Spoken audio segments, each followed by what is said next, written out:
Welcome, all the children of class 9. Today I'll continue with chapter 1 from your treasure trove book. The name of the chapter, Chief Seattle's Speech. I'll continue from where I stopped. Please open your book and follow. There was a time when our people covered the land as the waves of a wind ruffled sea cover its shell paved floor. But that time long since passed away with the greatness of tribes that are now but a mournful memory. I will not dwell on, nor mourn over our untimely decay, nor reproach my pale faced brothers with hastening it, as we too may have been what somewhat to blame. So, in this paragraph, he compares the number of his men, that is, Red Indians, as they were in the long past. He says that they were like the many waves that are in a disturbed sea on a windy day. They flow over the shells on the shore. Then quickly he says he should not repent or mourn over their untimely decay, that is, death before time. Neither does he want to blame the white Americans, that is, the pale faced brothers as he calls, because it was somewhat their own fault. The next paragraph. Youth is impulsive. When our young men grow angry at some real or imaginary wrong and disfigure their faces with black paint, it denotes that their hearts are black and that they are often cruel and relentless, and our old men and old women are unable to restrain them. Thus it has ever been. Thus it was when the white man began to push our forefathers ever westward. But let us hope that the hostilities between us may never return. We would have everything to lose and nothing to gain. Revenge by young men is considered gain, even at the cost of their own lives. But old men who stay at home in times of war and mothers who have sons to lose know better. So, in this paragraph, he talks about the young generations among the black people who become angry very quickly and become cruel and hard hearted, and they wish to take revenge at the cost of their own lives. Because winning against the white people was difficult, and in the bargain, what would happen? The mothers will lose their sons. So he says that the experienced people know it better. The next paragraph.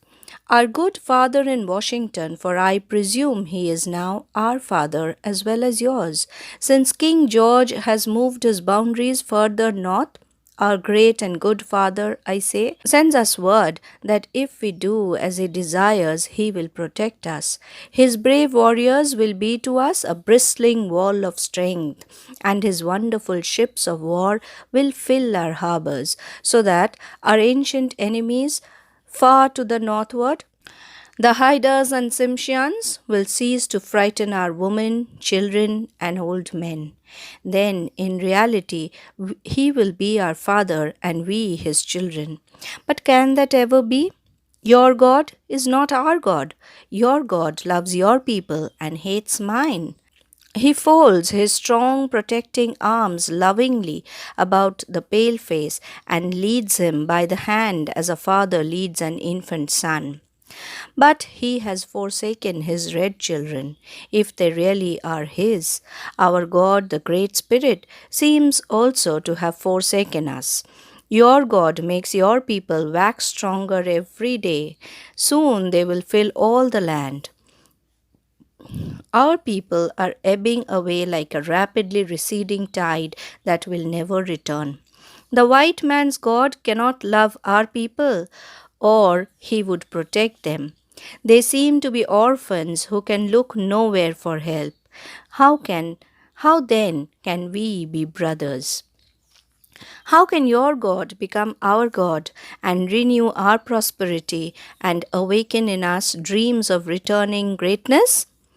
If we have a common heavenly Father, he must be partial, for he came to his pale faced children. We never saw him. He gave you laws, but had no word for his red children, whose teeming multitudes once filled this vast continent as stars fill the firmament. No, we are two distinct races with separate origins and separate destinies. There is little in common between us. So, in this paragraph, he calls George Washington the father of both the whites and the blacks. Because remember, George Washington has given the proposal that he wants the land and in return, he would give them protection. And also, he will protect them from their ancient enemies, the Haidas and the Tsimshians, so that their women and their children remain safe. But again, he raises the discrimination. Chief Seattle here, he says that your God is not our God. He says only the whites will be protected by their God, and their God will help them to increase the number day by day. Whereas the Great Spirit, whom the Red Indians actually believed, they also seem to have forsaken them. They seem like the Red Indians, they seem like orphans now. The common Heavenly Father should have been partial, but that is not. How could he call the whites as their brothers then? Once again, he compares his number of people who were once like the many, many stars that filled the sky. So he says there is little in common between them. Up to this much today, children, please read till here thoroughly and mark all the comparisons he made about the number of people the Red Indians had in the earlier days. And in the next video, we'll continue with the remaining. Thank you.